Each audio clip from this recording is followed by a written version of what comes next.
I'm back, and for this video, I'll be building the weapon, projectile, and weapon behavior. First off, we're going to create several blueprints we'll need. First off is the projectile blueprint that we'll set as an active type. After that, we'll create a weapon blueprint, and we'll set that as an active type as well. Once we've done that, we're going to open up the projectile blueprint and add in several components. The first component I added was a sphere collision. I renamed to projectile collision. The next component I added was a static mesh component. I renamed to laser mesh. What we need to do in this laser mesh is one thing. We need to set the collision preset to block all dynamic.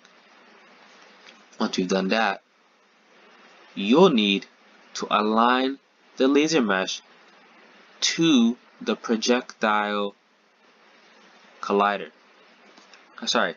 The sphere collider. I've already messed around with it, and here are the numbers I used. Once you've done that, we're gonna add in a projectile movement component. This allows the projectile to travel through the scene and not remain stationary. What we'll need to do in the details panel is set the initial speed to around 1200 centimeters per second. Once you've done that, we're going to change the gravity scale to 0 because I want my projectile to travel forward rather than a parabola. With that out of the way, we need to set up visually how the laser will look. So what we'll need to do, is create a materials folder. In that materials folder, we'll create a material. I named it projectile matte. Once you've opened that up, what you'll need to do with projectile matte highlighted is set the shading model to unlit and set the blend mode to additive. Once you've done that, we'll need to add in a vector parameter. So once we've added in the vector parameter, I renamed it to base color. Of course, you set the color you want. Then connect that to a multiply node. Next, we'll need to bring in a scalar parameter. We'll connect that to multiply as well. We'll make sure you give the scalar parameter a default value of 10. Like I said, once that's connected, we'll connect the multiply node to emissive color in the projectile matte. Once that's all taken care of, our projectile will now look as shown. Cool. Now that we got that taken care of, excuse me, we're going to head over to the weapon. So the components I added for the weapon are a skeletal mesh. I renamed to gun mesh. In the details panel, I added in my gun prop, my gun mesh. Upon bringing in that gun mesh, what you'll need to do is rotate it 90 degrees so that it faces forward on the x-axis. Once you've done that, I added an arrow component. I renamed to projectile spawn point. As a naming convention goes, this is where the projectiles will spawn from. Now that we got that taken care of, we're going to open up the event graph and then create 3 custom events: pull trigger, release trigger, and fire. Now I know I got some additional nodes here, but don't worry, I will explain them later on. We'll start off with the fire custom event.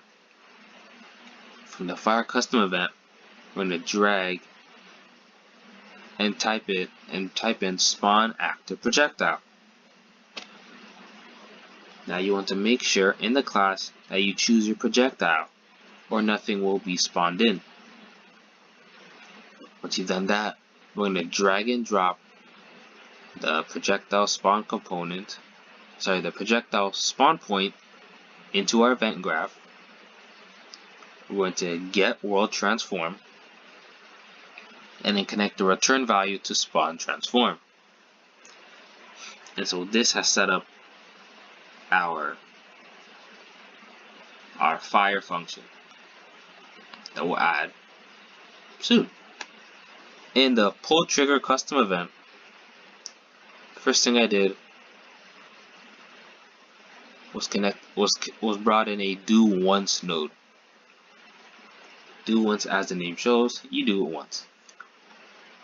But what are we doing once? What you're doing once is what's the word I'm looking for?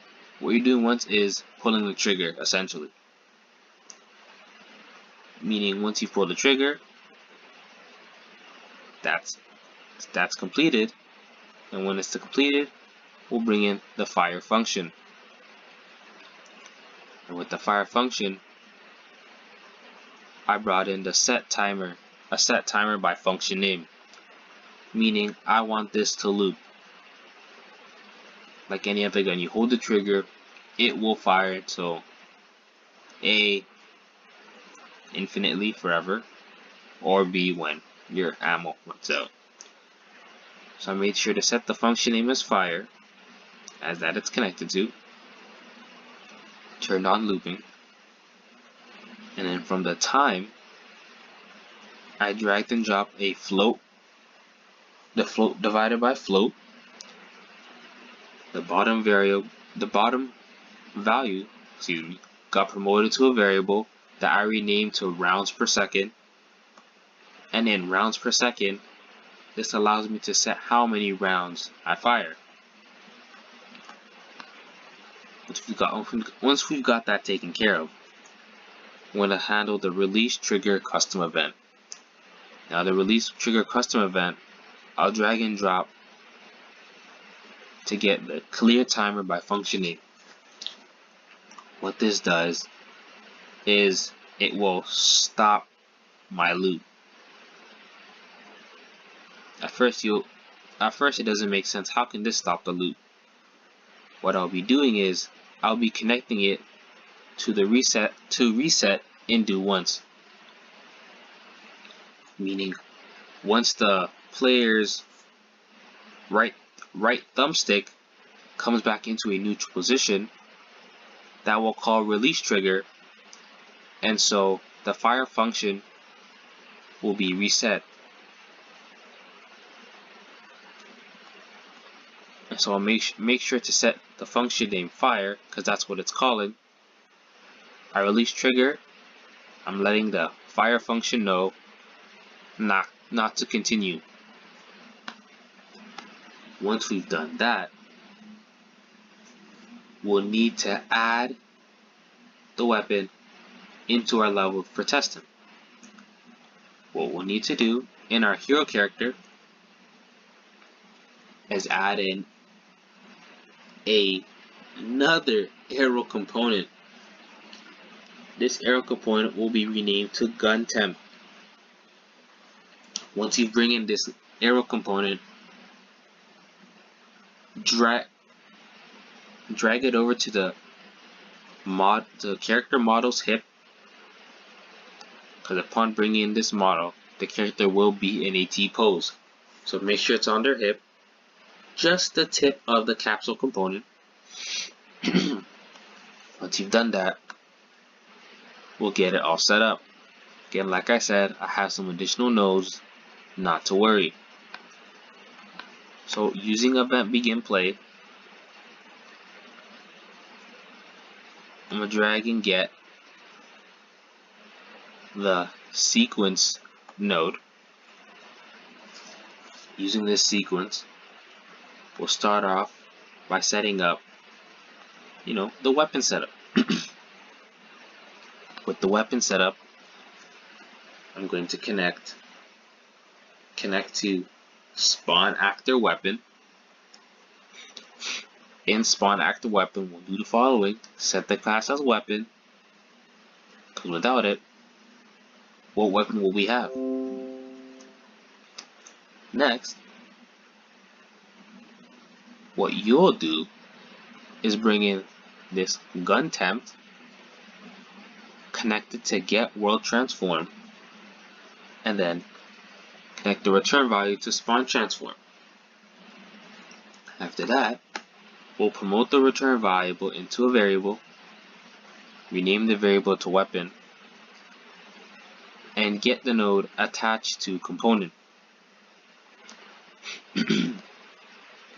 From the gun temp that you should have brought in, we'll connect that to the parent, and I set up reroutes to make it more organized.